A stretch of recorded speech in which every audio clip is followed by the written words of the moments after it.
Hello everyone, welcome to the P1 program. This lecture is called P106, 107, right? So P107.1, that is what the lecture is called. In this lecture, we are going to discuss about the circular motion. So circular motion is the point of discussion here, right? So what happens when you move around, right? So when you move around in a circle, so you see that when you move around in a circle like this, you can see that when you complete one rotation, your initial position and final position will be the same, right? So delta of x or delta of position change will be equal to 0. So you can clearly see that there will be, so the average final velocity will be v average will be equal to 0. So also acceleration will be, average acceleration will be equal to 0. So this is a very unique basic representation. But when you are moving in circles and you have a constant velocity and all that, then that means something, right? So you're spending energy to do that. So maintaining that kind of a motion is very much complicated than these simple form.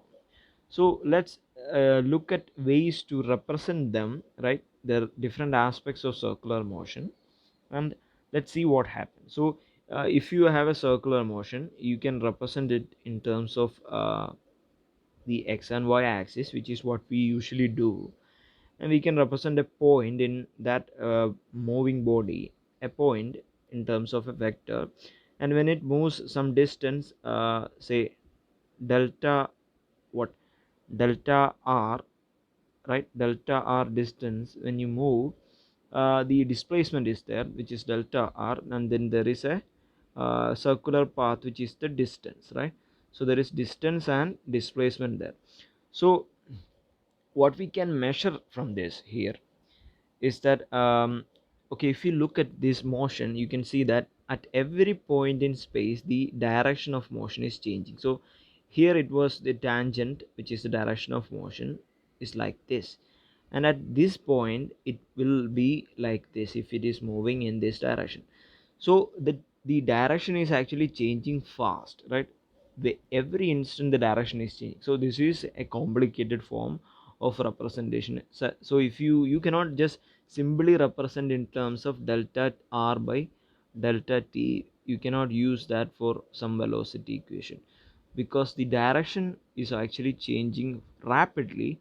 So it is very hard to keep track of the actual happening. So what we can do is that we can use some of the tools that we have studied in 103, right? So in lecture 103, I think, so in the 104 lectures we have looked at coordinate transformation. So let's use some of those aspects and get something beneficial for us. So let's do some physics with it. So if you have a circular path, which I have discussed here, okay, so if you have a circular path, an equation of a circle can be as simple as some x minus what, some x minus a the whole square plus y minus b the whole square can be equal to some r square, right? So this is a basic equation of a circle. So this circle will look like x minus a, means the circle has a in x intercept a and y intercept b, and the circle has a radius r. So the center is around here, right? So it's around here and it has a radius of r. So it will look something like this, so with a radius r. So that's the equation of a circle, and that's how the circle looks like. So you can always look at each of the point in terms of x and y intercepts. You can look at it like that. Okay, you can use x and y intercepts to understand the location, and maybe you can find the velocity using these x and y coordinate axes, but that is very hard.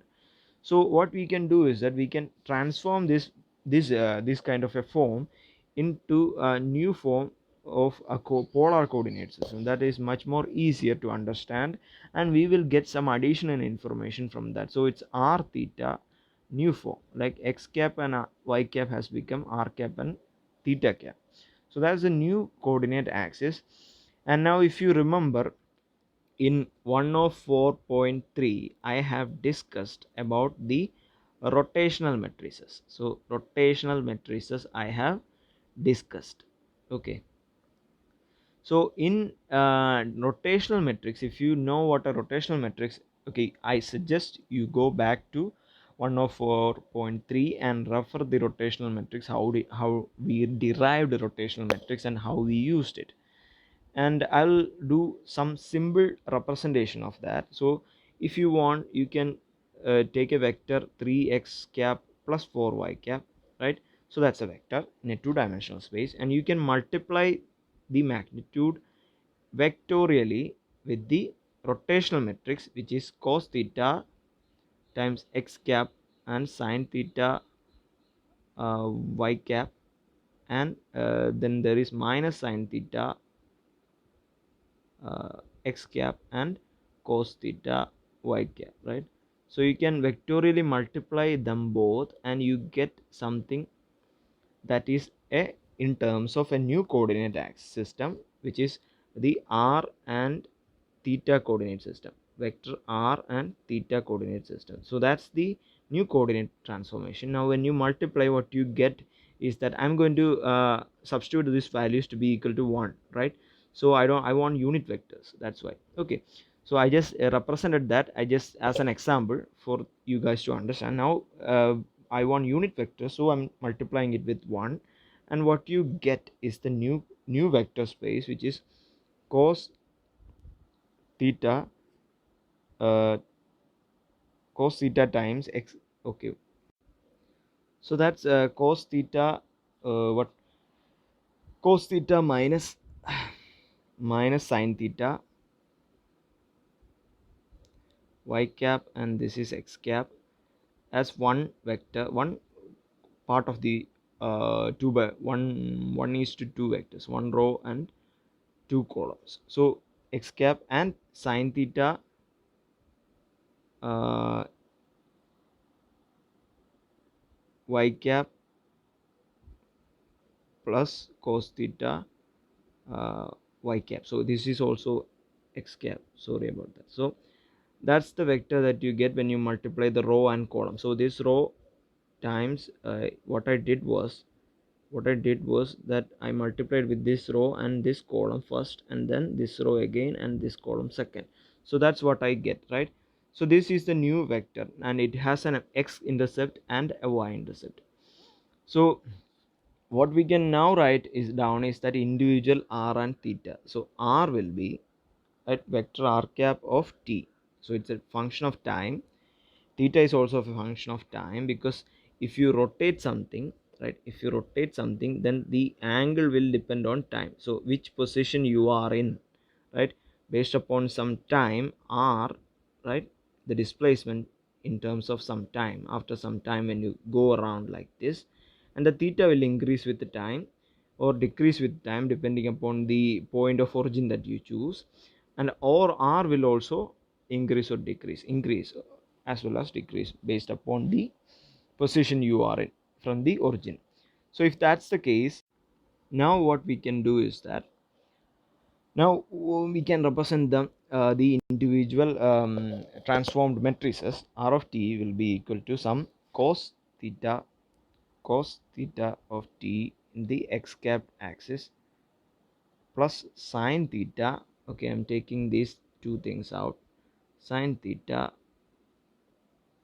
in the y cap axis, right, and theta of t, these are two unit vectors we got out of that. I just call them r and theta, and theta of t will be minus sine uh, theta of t in the x cap axis plus cos theta of t in the y cap axis. So that's the two vectors, right, unit vectors that we get, position vectors. This is the new transformed coordinates. This is the transformed coordinates that we got. Okay, so now what we are going to do is that, okay, we are going to now we got the position in circular coordinates. So now what we are going to do is that to find the velocity, so to find out the velocity, what we can do is that it is constantly changing the direction, right? So velocity is constantly changing, every moment velocity is changing. So velocity, the basic equation of velocity, if it is a unit vector uh, of velocity, then you can say that it will be d of unit vector r of t by dt. So, right, so now I can substitute that r of t back into this equation. From equation 1 we have r of t here, so I can substitute this r of t back into this equation.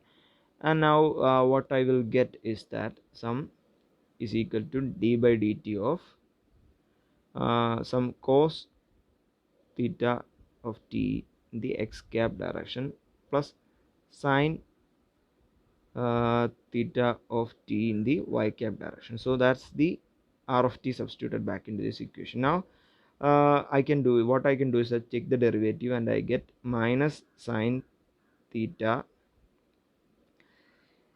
and theta is also a function of time, so I have to take that derivative as well, right? So it's d theta of t by dt in the x cap direction plus cos theta, which is a derivative of sine theta from here, cos theta of t times d theta of t by dt, the chain rule, y cap, right?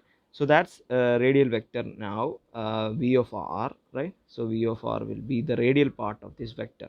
So we have two parts here, one part is r cap and the other part is theta cap. So we have to find both of these radial vectors velocities in the radial direction. So one is in the this direction. So if you have a circle like this, one direction, one will be in the direction of, okay, let's redraw. Okay, if you have a circle like this, then one velocity will be in the radial direction, that is this direction, the angular direction, that is this direction, which is theta cap, and the other one will be in the radial direction. So there is velocity in terms of two axes as xy, similar to that there is r and theta. So there is change in velocity in the r direction and theta direction as well. So we have to find them both, right? So I got that sine theta. So v of r, v in the radial direction is equal to sine theta minus sine theta. So I can take out the d theta by dt outside, and what I get inside is minus sine theta sine theta x cap plus cos theta of t y cap, right? So sine minus sine theta x cap plus cos theta y cap is this, right? Minus sine theta this, so it's theta cap. Okay, so it's theta cap. So that means velocity in the radial axis is equal to d theta by dt times theta cap of t, right? So theta cap of t, this is very important now. Okay, and now let's find out the velocity in terms of v theta, v in the theta cap direction. The theta cap direction, what is the velocity? What is the velocity of the unit vector? So that is d of theta by dt, right? So that's, as earlier it was d of r by dt in the radial direction, now in the theta cap direction. Let's find out that. So substitute the value from the equation 1 for theta, which is minus sine theta t, and I'm substituting that back into this equation, and I'll get, right, I'll get d by dt of minus sine sine theta in the x cap direction plus cos theta in the t in the y cap direction, right? That's what I get. And when I take the derivative of that, I get minus cos theta of t,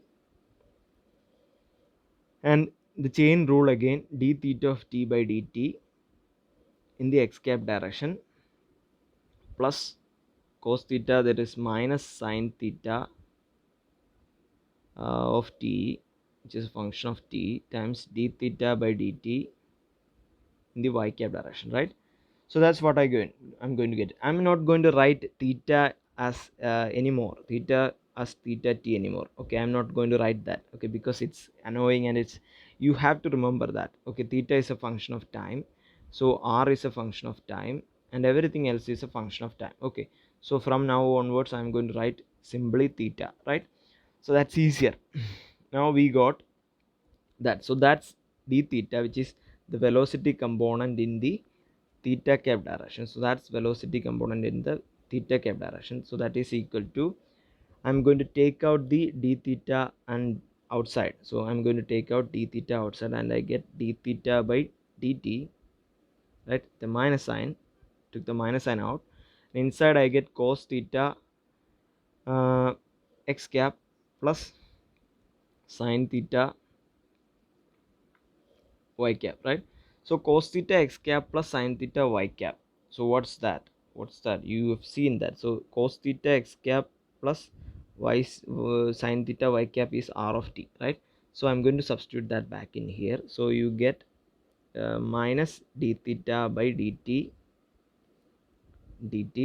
cos theta, which is r of t, r cap of t to be precise. So we got two equations. I'm going to write them down in a box. I'm going to write them both down in a box. So first one is v cap of r, which is the velocity in the r cap direction, which is the first coordinate axis, which is d theta by dt times theta cap, and the velocity in the theta direction, which is minus r cap direction d theta by dt, right? It was like that. Okay, I remember. I think it was right. Okay, it was right. Okay, so that's what we get. I'm going to call this equation 2. Okay, this is the velocity equation. Now let's find out this is the velocity component of individual axis, right? So v r means in the r direction. It means that if you are moving like this in the r cap direction, that is the radial direction, what is the velocity? In the angular direction like this, okay, what is the velocity? That's v theta and v r. So you can see that x is connected, like x is connected to y, vr is connected to v theta, right? So velocity in the r direction is directly dependent upon the rate of change of theta, right? And also in the velocity in the theta cap direction is directly proportional to, so it's actually opposite. When d theta by dt is high, then in the theta cap the velocity will be smaller. So you can, this is non-intuitive, right? You cannot imagine this right out of the box. It's hard for most people to understand this without doing some mathematics. So that's the use of these two vectors right now. Now we got the velocity component. Let's find out the actual velocity. So we got the x component and y component of velocity, or r component or theta component is the same, two coordinate system. So we need to find out what the, if it was the position, then what the position based upon x and y. So if it was the position based on r and theta, or here we need to find out the velocity based on theta, r and theta, right? So velocity based on r and theta, what it is, so we need to find out that. So that is the velocity vector. So velocity vector, so let's find out velocity vector. Velocity vector v of t is equal to what? Some dr, which is the radial location, right? Displacement vector by dt, right? So here r will be equal to some magnitude of r times the vector, right?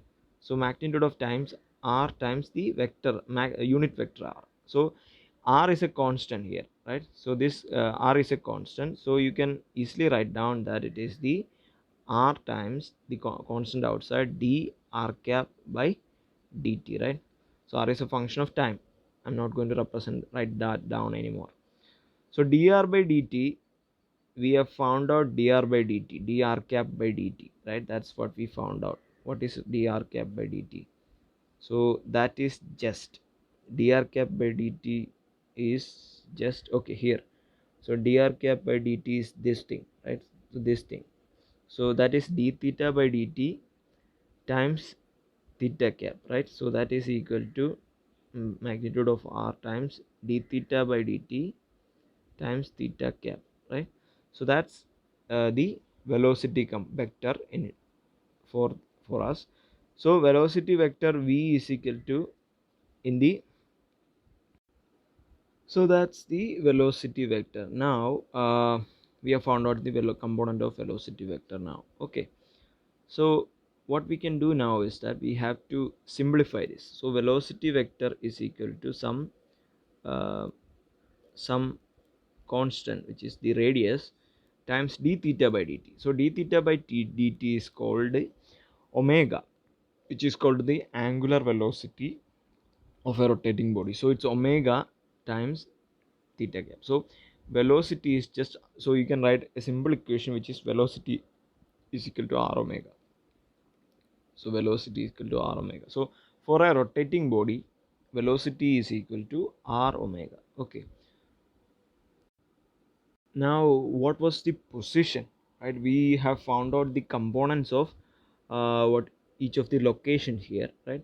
So we have found out the components of location, but what is the actual position? So if you want to look at the position in a circular motion, you can see that what happens with the axis, right? We have found out r theta and r theta, r cap and theta cap, right? So we have found out two coordinates. Now how can we represent that position? So if you look at a, a part of a circular path, right? This is the total displacement delta r if you want, and then there is the position will change from r1 theta 1 to let's zoom out a bit, little bit. Okay, so the position is going to look like this. So it's r1 theta 1 to r2 theta 2. So the positional shift is going to be like that, and the velocity will be a tangent at each of these points, right? So velocity will also be a function of time. So if this is the angle theta, right? So this is the displacement that we had, which is delta r. Now this is the actual distance traveled, right? So that's the distance traveled. If you take this kind of a situation again, if you draw like this, and you can, what you can do is that you can draw a two what two triangles. Each of the whole angle is theta, so it's theta by 2, and this is going to be theta by 2 as well, right? So and this is the actual path taken by that body, and this is the displacement r. Okay, so that's the displacement, and this is called s arc length. Okay, so you can say that this component b, let x component be, so you can say directly from the equation using trigonometry, sine theta will be equal to sine theta by 2 will be equal to delta r, right? R by 2. So this is delta r here, so this is delta r here, delta r. So delta r by 2 change in position, which is this side. So this whole thing is delta r, right? Delta r. So the half of that will be delta r by 2, which is the opposite side, by hypotenuse, which is r, right? So that's the radius. Radius is the hypotenuse, so that is going to be equal to r. So that's going to be the sine theta by 2. So for the whole two triangles, it will be 2 sine theta. If you add them both together, 2 sine theta by 2, right? If you add them together, you get 2 times that.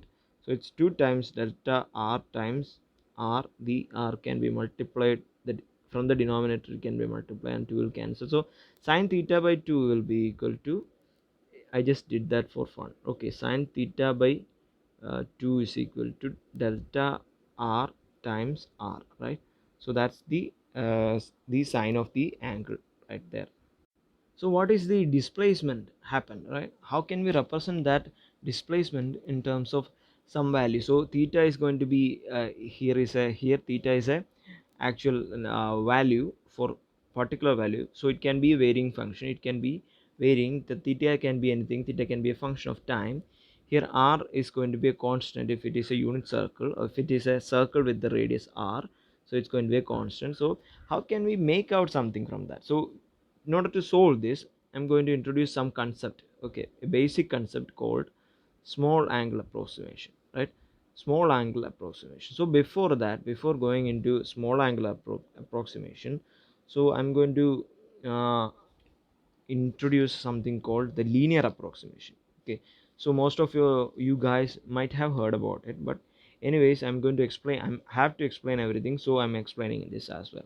So the small linear approximation states that f of x can be written as as x tends to a, f of x can be written as f of a plus some f dash of a, right, f dash of a times x minus a. Okay, this is called a linear approximation. So you have seen this in Taylor series with the additional powers plus f double dash of x a by x minus a, the x minus a the whole square by 2 and all that. You have seen that. Okay, you have seen it several times. So where does it come from? So this kind of a linear approximation. So for that, I'm going to define the df by df of x by dx, right? So that's differential or derivative of f with respect to x. So you can say that it must be equal to limit x tends to 0 f of x plus delta x, right, minus f of x, right? So by x plus delta x minus x, right? So that's df by dx. So you can see x and x will cancel, right, when you open the brackets, and you get you remained with that. So what you can do now, this is equal to f dash x, which is differential of x with x with f with respect to x. Now you can simplify that. You can simplify that for this limit, right? You can write down f, you can multiply this delta x to this side and you get f dash of x times, right, sorry about that. So f dash of x, what is happening, f dash of x times delta x must be must be equal to f of x plus delta x minus f of x. So you can write f of x must be equal to uh, f of x plus delta x minus f dash of x times delta x, right, times delta x. So that's linear approximation. That's the approximation that we do. For x tends to some a value, right, for x tends to some a value, f of x will be equal to f of x for x tends to some a will be equal to f of a minus f dash of a times delta x, right? So that will be that. So you can see that sine theta, if you have a function like sine theta, this is called linear approximation. Now I'm going to do use that linear approximation to something called small angle approximation. So sine theta will be sine at x tends to, or theta tends to 0, theta tends to 0, sine theta will be equal to sine 0, right, sine 0 minus f dash of a is just cos 0, right? So it's cos 0 times delta x, right? So that's delta x tends to 0 anyways. So delta x is delta theta. So delta theta tends to 0. It's almost small. So sine 0 is 0 minus cos 0 is 1 times 0 is 0. So it's approximately equal to 0. So sine 0 for small values. So what does this mean? So for small values, sine of a or x or something like that, where a is tends to some small values, it tends to 0, will be equal to a, right? So it will be equal to a. So that's the approximation that we are doing. So approximately equal to a or 0. If it is 0, then it's going to be 0. So that's called small angle approximation. So that's called small angle approximation, right? So that's something that we also need to use, right? If you look at the function itself, you can see that sine 5 degrees is around 0.8 or something like that, 0.08, sorry, 0.08. And also sine 10 is around approximately equal to 0.1. So it's almost small for sine value. Sine value will be equal to, if sine theta will be equal to theta, right? So sine theta will be equal to theta. So sine theta equal to is approximately equal to theta for small values of theta. Okay, so that's called small angle approximation. So if you want to use it, so now let's use that. Okay, if you have a triangle, two triangles like we had earlier, right? So we had earlier two triangles with each of this small angle theta and theta as well. If that's the case, then the arc length s and the displacement will be r, delta r if you want. So you can clearly see if you take one triangle, so if the angle is much smaller, right, if it is a much smaller triangle, right, if it is much smaller angle, if theta is much smaller, theta is approximately equal to 0, then the arc length will be the same as that of what the arc length this will be almost closer to, for small and small values you can see arc length this will be much more closer to delta r, right? So it will be the same for small angles. So now you can do is that you can write down the using the sine theta. Sine of theta will be equal to some, let this be x and this be y, right? So this angle, this side be y, so it will be y by x in generic form. So y by x must be equal to some s by 2, right? So the this side is delta r, so it's delta r by 2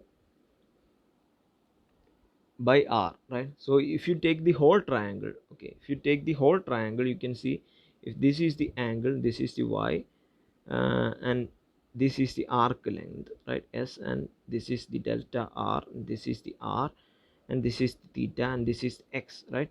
So sine theta will be equal to some y by x, right? Some y by x, so it will be, it must be equal to s by, which is the r, delta r will be equal to s when it is smaller, so it will be sine theta will be equal to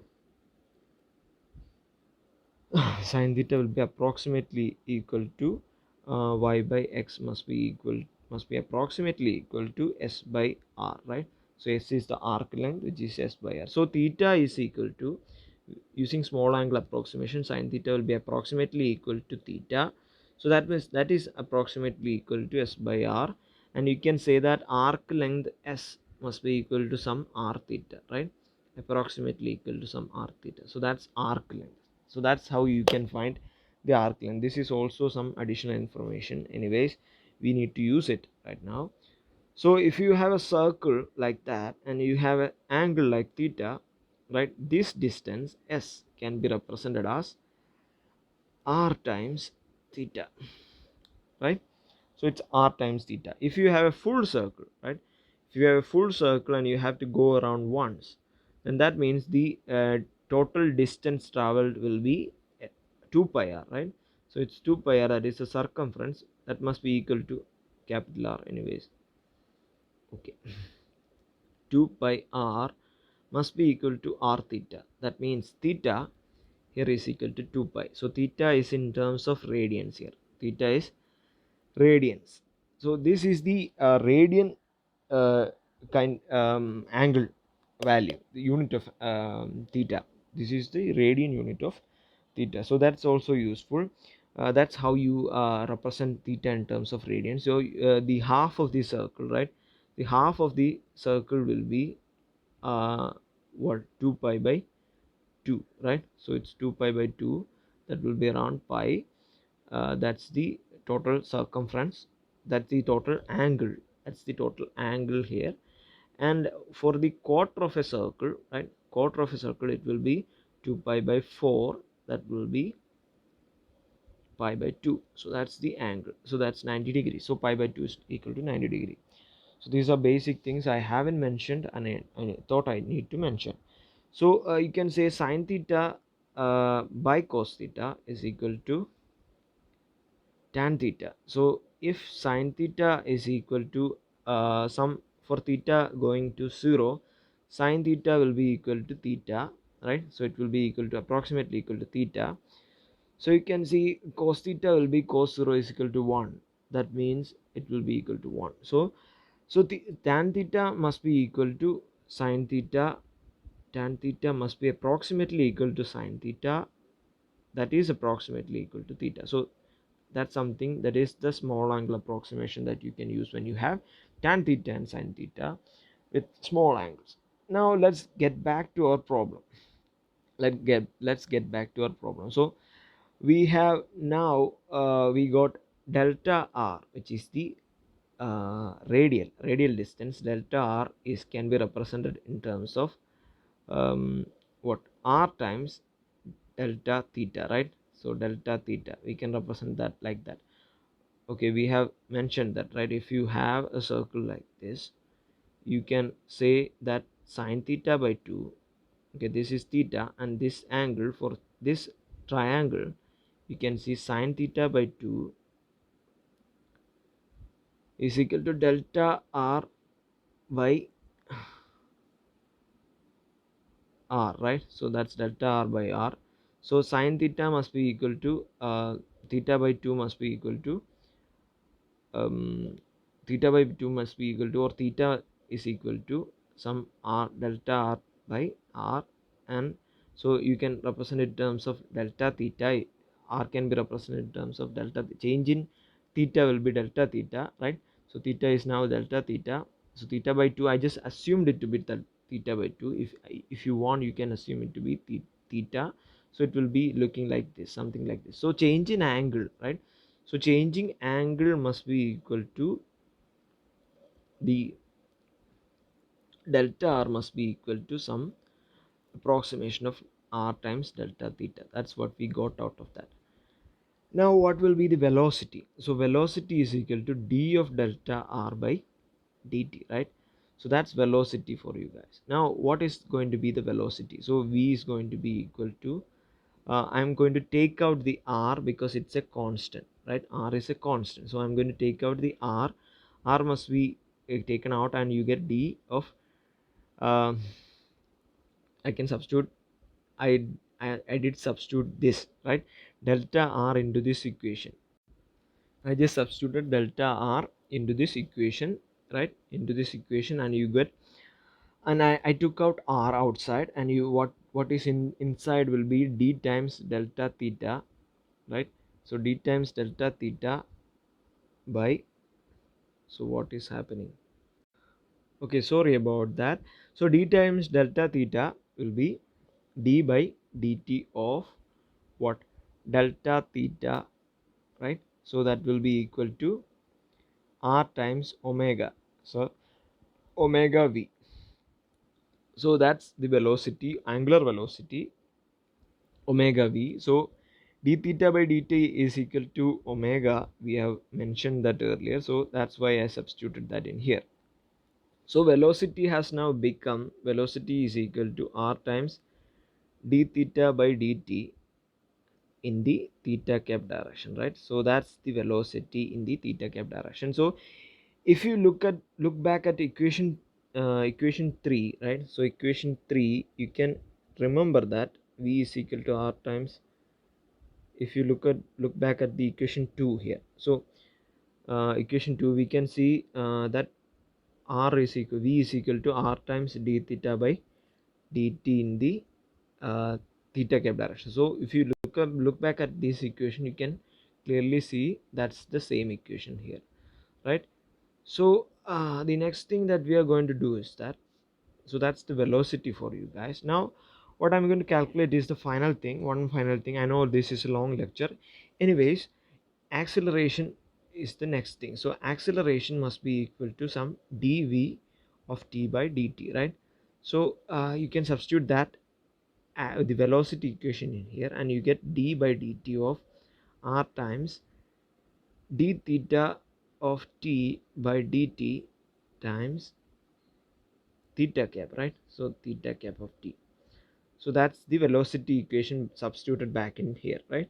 So that will be the acceleration. So acceleration is equal to, r is a constant, that's why it's taken outside, it can be taken outside. So acceleration is equal to r times d theta by dt of, okay, now I have to do this carefully. The first function, there are two functions here. So the first function is d theta by dt, this is the first function, right? This is the, okay, let's use another color, this is the first function, and this is the second function. So theta is also, theta cap is also a function of time, and theta is a function of time, right? So d theta by dt will be equal to, must be equal to the first function, derivative of the first function, which is d theta by dt.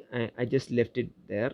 And now the derivative of the second function, which is d theta cap by dt, right, plus the derivative of the first function, which is equal to d square theta by dt square, right, times the second function, which is equal to theta cap of t, right. So that's what you get when you calculate the acceleration, right. Now let's simplify, let's do the actual thing, right. So a of t must be equal to some r times, right, r times, let's do it correctly now. So this let's write this first, that's easier, right. So it's d square theta by dt square times theta cap of t, right, plus the second term, this is this term, right, this term, you have d theta by dt, right, times d theta cap by dt, right. So this d theta cap by dt can be d by dt of theta cap, right. Let's substitute theta cap back in this equation. So from equation 1 you can remember, from equation 1 you can see that where is equation 1? So from equation 1, so theta cap is equal to some sine theta minus sine theta and plus cos theta times y cap, right. So I'm going to substitute that back into this equation here. So it was minus sine theta, right. Okay, minus sine theta, right, sine theta, okay, sine theta in the x cap direction, right, plus cos theta in the y cap direction. So that's the whole thing, that's the whole thing, right. I have expanded that. Now let's simplify it into simple form, right. So a of t must be equal to, right, a of t must be equal to, let's use some different color, a of t must be equal to d square d square d square theta by dt square in the theta cap of t, the first thing itself, plus d theta by dt, d theta by dt times d by dt of minus sine theta is just minus cos theta times derivative of theta, which is d theta by dt in the x cap direction, right, and plus cos theta, the derivative of cos theta is just minus sine theta, so it's minus sine theta, right, sine theta times d theta by dt, which is the chain rule again, theta is also a function of time, times y cap in the y cap direction, right, the whole multiplied with an r, there is an r outside, so it's an r, so that's what you get. Now let's simplify that. You get a of t must be equal to r is outside, so r is taken outside, and inside we have d theta cap, right. So we have d theta cap, I hope you guys can see this. So we have inside, what we have is d square by dt square, right, and again d theta by dt inside again. So what you can do now, I can take the minus sign outside as well, right. So it's minus sign outside, and inside what we have is d theta square, also d theta, this is d theta by dt and this is also d theta by dt, it can be taken outside, so it's d theta by dt the whole square, right. So the whole square, um, the whole square, and what is inside is just cos theta, right, cos theta x cap plus sine theta y cap, right. So that's what inside is, right. That's what inside is, plus this term as well, right. So this term as well, so it's, so this term plus d square theta by dt square in the theta cap of t, theta cap of t. So that's what inside, that's what's remaining. and r is a multiplied to both of them, right? So r is multiplied to both of them. Now if you look at this closely, this will be equal to, I think you guys won't be able to see anything because we are zoomed out so far.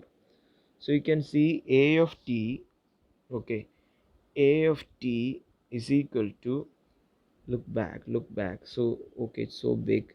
A of t is equal to r times d theta square by dt, and this is equal to, this is cos theta x cap plus sin theta y cap is just theta cap, right? So this is just theta cap. So it's, you get r times, no sorry, this was r cap, right? This was r cap, it's not theta cap, so r cap. So what you get is just that, okay, what you get out of this is that r times d square theta by dt square in the theta cap, which is the second term, plus r times this d theta by dt the whole square, right, with a minus sign, I think, yes, with the minus sign, the minus sign in the r cap direction, right? So that's what you get. So that's the acceleration with respect to time, right? So that's the acceleration equation. So from equation 1, from equation 1 you can see that, so okay, from equation 1 we have substituted the r cap, okay.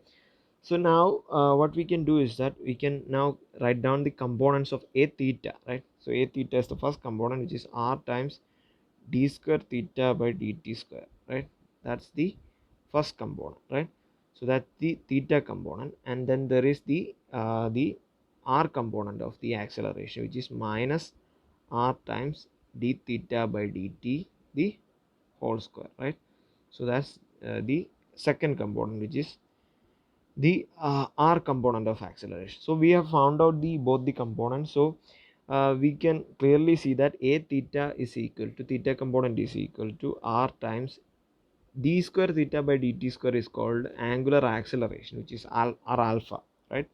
So it's angular acceleration alpha, and ar is equal to minus r times omega, right? D theta by dt is called omega, so it's omega square. So alpha is angular acceleration, and omega is angular frequency, right? Sorry, angular velocity. So angular velocity, okay. So angular frequency and angular acceleration has the same symbol, omega. They are both different, entirely different things, but they have the same symbol. So this is called angular velocity, right? Here it is called angular velocity. So with this long lecture, I think it's time to end this lecture, and we will do a problem in the next lecture. Okay, all the best for you guys.